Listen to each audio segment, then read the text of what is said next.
Hello everyone, welcome to Aparajita's kitchen. আজকে আবার এসে গেছি একটা নতুন রেসিপি নিয়ে। আজকে একটা চিকেনের রেসিপি আপনাদের সাথে শেয়ার করতে চাই। আজকে বানাবো কড়াই চিকেন।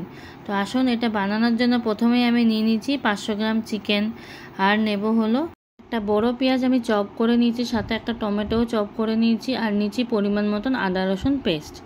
তারপর এখানে কড়াই চিকেন বানানোর জন্য একটা গোটা মশলা লাগবে, সেটা হলো মৌরি, জিরে, গোলমরিচ, শুকনো লঙ্কা আর ধনে। তো এগুলো 2 টিস্পুন করে সব নিয়ে নিয়েছি আমি। তারপর নিয়েছি হলো পেঁয়াজ আর ক্যাপসিকাম, এগুলো সব ছোট ছোট করে কেটে নিয়েছি। গোটা মশলাগুলো আমি এখন ড্রাই রোস্ট করে একটা পাউডার করে নেব, ওটা আমাদের কড়াই চিকেন বানানোর জন্য লাগবে। তারপর উল্টা দিকে কড়াইতে আমি এখানে একটু অলিভ অয়েল দিয়ে দিয়েছি পরিমাণ মতন, দিয়ে এর মধ্যে ফোড়ন দেব হলো তেজপাতা, শুকনো লঙ্কা, এলাচ আর দালচিনি। এগুলো ভালো করে ফোটার পর একটু গরম করতে দেবো তেলটা। ভালো করে যখন ফুটে যাবে, এই পেঁয়াজ আর ক্যাপসিকামটা যেটা আপনাদের দেখিয়েছিলাম প্রথমে ছোট ছোট করে যে কেটে রেখেছিলাম, ওগুলো আমি এখন হালকা করে ভেজে নেব। প্রায় 5 মিনিট মতন ভেজে নেব মিডিয়াম ফ্লেমে। কিছুক্ষণ ভেজে নেওয়ার পর তারপর আমি ওগুলোকে তেলের থেকে ছেঁকে নিয়ে উঠিয়ে একটা বাটিতে রেখে দেবো, ওটা আমাদের পরে লাগবে। তো এইভাবে হালকা জাস্ট ভাজবেন পেঁয়াজ আর ক্যাপসিকামটাকে। তারপর ওই তেলেই আমি এখন এই যে চপ করে রাখা যে পেঁয়াজটা আপনাদের দেখিয়েছিলাম প্রথমে, সেটা ভাজতে বসিয়ে দেব। তো হালকা জাস্ট গোল্ডেন হওয়ার অবধি ওয়েট করবো আর কি। তো ওটা ভাজতে বসিয়ে দেবো। ওটা হালকা হালকা ভাজা হয়ে যাওয়ার পর তারপর ওর মধ্যে দিয়ে দেবো চিকেনটা। 500 গ্রাম চিকেন যেটা আপনাদের দেখিয়েছিলাম, ওটা এর মধ্যে দিয়ে দেবো। ওটাও দিয়ে কিছুক্ষণ আবার আমি ভাজবো। একটু লাল লাল যখন হবে তখন আবার বাকি ইনগ্রিডিয়েন্টসগুলো এর মধ্যে দেব। তো এখন আমি পেঁয়াজ আর মাংসটাকে একসাথে কিছুক্ষণ ভেজে নিচ্ছি মিডিয়াম ফ্লেমে।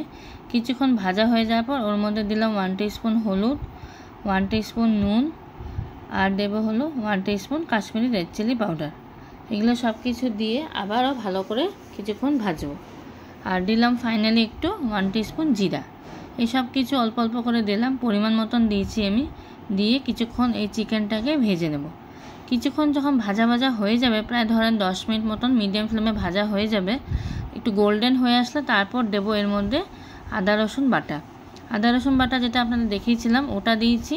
আর এখানে রসুনটা কিন্তু আমি পুরো পেস্ট করে নিয়ে একটু চপ করে নিয়েছি, পুরো পেস্ট করে নিই। রসুনটা একটু চপ করে নেওয়াই রসুন এটা। তো ওটা দিলাম, ওটা দিয়ে তারপর চপ করে রাখা যে একটা টমেটো দেখিয়েছিলাম ওটাও এর মধ্যে দিয়ে দিয়েছি। তো এইগুলো দিয়ে কিছুক্ষণ আবারও চিকেনটাকে আমরা ভেজে নেব। আর দিয়েছি হলো 4-5টা কাঁচা লঙ্কা, এগুলো ছিঁড়ে দিয়েছি, ছিঁড়ে এর মধ্যে দিয়ে দিয়েছি। তো দিয়ে আবারও কিছুক্ষণ ভাজবো মশলাটাকে। কিছুক্ষণ ভাজা ভাজা হয়ে যাওয়ার পর তারপর একটা ঢাকনা দিয়ে আমি একটু সিমে রেখে দিয়েছি চিকেনটাকে। প্রায় 10 মিনিট মতন রেখে দিয়েছি। 10 মিনিট পর দেখলাম যে মাংসর থেকে জল বেরিয়ে এসছে আর টমেটোগুলো আমাদের খুব সুন্দরভাবে গলে গেছে। গলে যাওয়ার পর আজকে এই রেসিপিটাতে কিন্তু আমরা কোনো জল দেব না, জল ছেড়ে রেসিপিটা বানাবো।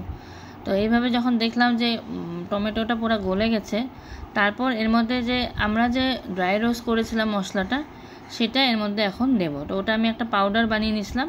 ওই পাউডারটাও কিন্তু খুব পাউডার করবেন না, হালকা একটু ঘোরাতে হবে মিক্সিটা। তো সেই পাউডারটা আমি এখানে 2 টিস্পুন মতন দিয়ে দেবো। পরিমাণ মতন আপনারা দেবেন, আমি এখানে হাফ কেজি চিকেনের করছি। তো ওটাও দিয়ে আবারও ভালো করে কিছুক্ষণ মশলাটাকে কষাবো। কিছুক্ষণ যখন কষানো হয়ে যাবে, আবার ওর মধ্যে ঢাকনা দিয়ে দেবো। প্রায় তখনও আমরা 5 মিনিট মতন এটাকে এভাবে রেখে দেবো। তো 5 মিনিট পর উঠিয়ে দেখলাম যে চিকেনটা আমাদের পুরোপুরি প্রায় হয়ে এসছে আজকে।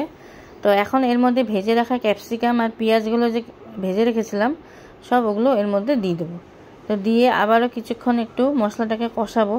কিছুক্ষণ যখন কষানো হয়ে যাবে, তারপর ওর মধ্যে দেবো হলো সামান্য একটু জল দিয়ে মশলাটাকে আমরা একসাথে করে নেব। একটু গায়ে গায়ে লেগে আছে, তাই সামান্য একটু জল দিয়েছি, দিয়ে মশলাটাকে একসাথে করে নিয়েছি। তো আজকে কড়াই চিকেন রেসিপিটা প্রায় আমাদের হয়ে এসছে।